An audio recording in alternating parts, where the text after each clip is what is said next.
Sejauh mana persiapan uji klinis dan bagaimana nantinya pemantauan relawan? Ada Bambang Herianto, Corporate Secretary Bio Farma yang terhubung melalui sambungan Skype. Selamat siang Pak Bambang. Selamat siang Mbak Astri dan pemirsa Kompas TV. Pak Bambang, jadi total vaksin Sinovac ada 2.000 lebih ini sudah sampai di Indonesia ya? Iya, kita sudah terima 2.400 file tepatnya di tanggal 19 Juli yang lalu. Langkah berikutnya apa Pak Bambang? Ini setelah vaksinnya sudah sampai, sekarang relawan pendaftarannya sudah dibuka, langkah berikutnya apa? Ya, tentu tidak langsung ya vaksin ini kita gunakan, kita lakukan karantina lebih dulu. Kita juga lakukan ada beberapa uji untuk mengkonfirmasi bahwa vaksin ini baik sampai di Bio Farma. Jadi selama pengiriman ini kualitasnya terjamin. Oleh karena itu kami lakukan juga uji-uji konfirmasi seperti uji sterilitas. Jadi kita cek dulu, kita perlu minimal 2 minggu dulu untuk melakukan karantina dan uji. Bila ini sudah siap, kita akan kirimkan ke tim uji klinis Fakultas Kedokteran Unpad. Jadi sebelum diuji klinis kepada relawan, ini vaksin yang sampai dari Tiongkok ini harus melalui uji konfirmasi terlebih dahulu dan juga ada karantina, ada masa karantinanya. Itu sudah selesai ya Pak? Kalau 19 berarti sekitar kita perlu 2 minggu ya, berarti akhir Juli ya, mudah-mudahan selesai.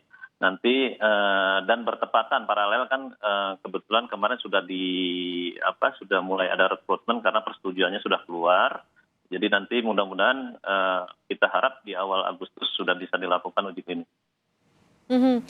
Ini ada 1.600 relawan yang dibutuhkan. Ini mekanismenya seperti apa Pak Bambang? Apakah memang harus full total 1.600 relawan ini terkumpul dulu atau bisa sambil jalan? Iya, persetujuan sebetulnya uji klinis ini harus mendapatkan persetujuan dulu ya, Mbak. Ada yang pertama dari Komisi Etik, ethical clearance-nya dulu. Kemudian setelah ethical clearance ini keluar, kita ajukan ke Badan POM untuk mendapatkan persetujuan pelaksanaan uji klinis. Jadi ini 2 persyaratan ini harus dipenuhi dulu sebelum melakukan rekrutmen relawan. Nah, alhamdulillah ini sudah keluar dan kemarin kita sudah melakukan rekrutmen untuk relawan. Totalnya memang tepatnya 1.620 relawan. Dan ini harus bersama-sama kita kumpulkan dulu, dilakukan pengecekan sesuai persyaratan yang diminta oleh tim FK Unpad, baru bisa dilakukan. Demikian. Apa saja sih sebenarnya Pak syarat untuk menjadi relawan agar bisa ikut gitu menjadi relawan untuk uji klinis dari vaksin ini? Ya, ini sebetulnya sudah ada sudah ada pemberitahuan, sudah ada flyer atau pengumuman dari tim FK Unpad.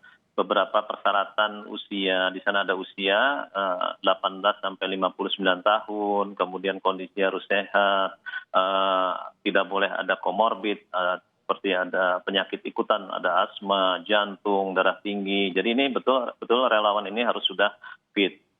Tentu ini nanti akan dilakukan screening lebih dulu. Jadi para relawan yang sudah mendaftar nanti dicek dulu apakah memenuhi syarat atau tidak untuk bisa menjadi relawan. Jadi tidak semua yang berminat untuk menjadi relawan itu akan diterima. Jadi harus dilakukan screening kembali. Demikian. Dari Bio Farma sendiri melihat vaksin ini kan harus dikarantina dan juga ada ujinya sendiri. Tapi seberapa besar sih kemungkinan keberhasilan dari uji vaksin ini?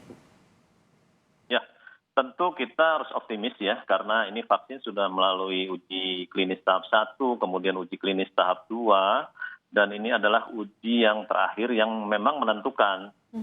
Ada beberapa literatur yang menunjukkan di fase 3 ini sekitar 10-30% gagal. Tapi artinya kita optimis ya 70% ini sukses gitu. Kita sangat berharap vaksin ini bisa digunakan di Indonesia untuk menghadapi pandemi ini. Dari kita butuh gambaran apa Bambang, bagaimana kita bisa melihat keberhasilan dari uji klinis ini? Apakah melihatnya ini dari 1.600 relawan ini harus seluruhnya ini aman-aman saja dalam uji klinis ini atau seperti apa gambarannya? Ya, jadi dari 3 fase dua fase yang sudah dijalani oleh vaksin ini, fase pertama itu uji klinis tahap 1. Di sana kita melihat vaksin ini aman atau tidak. Jadi safety-nya dulu yang harus dilihat. Jadi pada fase 1 ini sudah dilakukan dan hasilnya baik. Artinya vaksin ini bisa dilanjut ke tahap 2. Di tahap uji klinis tahap 2, kita akan melihat efektivitas dan efikasi dari vaksin tersebut. Apakah dia menimbulkan kekebalan dan bisa memproteksi manusia untuk menghadapi virus. Selain itu di fase 2 kita melihat juga dimonitor efek samping yang mungkin timbul selama percobaan. Nah, setelah tahap 2 memenuhi syarat, kita lanjutkan ke tahap 3. Tahap 3 ini sebetulnya tujuannya sama, Mbak, dengan tahap 2, hanya populasinya lebih besar. Jadi kita akan melihat populasi uji klinis tahap 2 pada tahap 3. Jadi kalau tahap 2 itu sekitar 200 sampai 500 subjek lah. Nah, yang tahap 3 ini bisa sampai ribuan. Nah, di Bio Farma sendiri ditentukan ada 1.620 subjek untuk melakukan uji klinis ini. Ada 1.620 relawan yang harus melakukan uji klinis, sementara vaksinnya yang sudah ada di Indonesia adalah 2.400. Apakah ini artinya memang satu orang ini mendapatkan 2 dosis vaksin atau seperti apa teknisnya Pak Bambang? Ya, seluruh sukarelawan memang totalnya 1.620. Semuanya akan mendapatkan 2 kali suntik, jadi 2 dosis. Ada dosis pertama disuntikan pada 0 hari, kemudian 14 hari kemudian disuntik dosis yang kedua.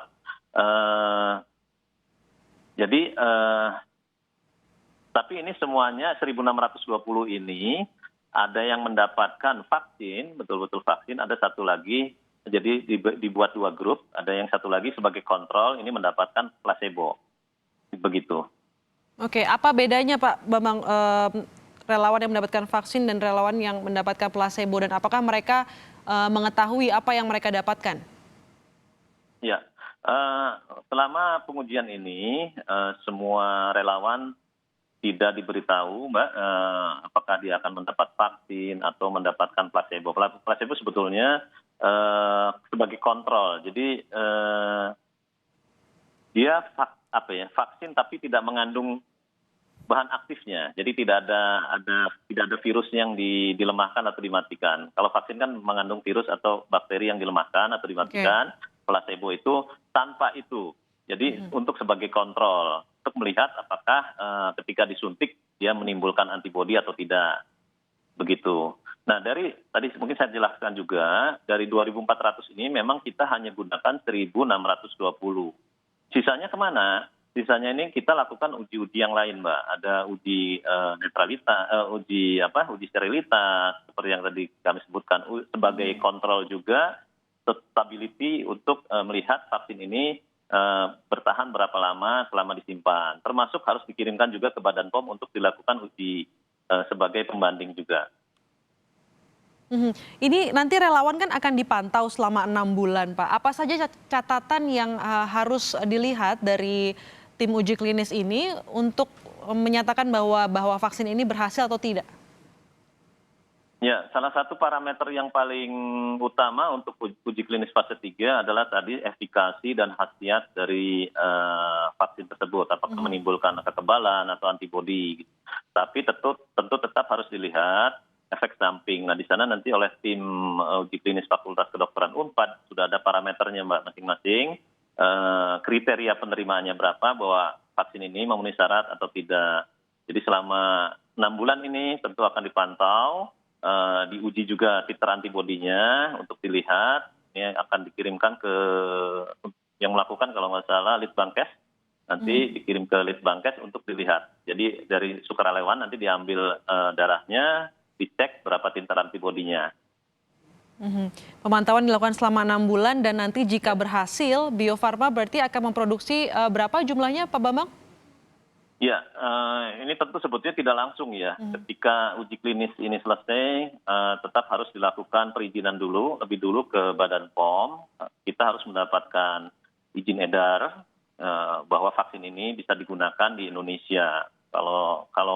Nah ini tetap nanti hasil uji klinis ini disampaikan ke Badan POM untuk dilakukan evaluasi. Jika sudah memenuhi syarat dan bisa diberikan izin edar, baru kami bisa melakukan produksi. Untuk tahap pertama, kita targetkan bisa fasilitas kami yang kami siapkan untuk 100 juta dosis dulu, Mbak.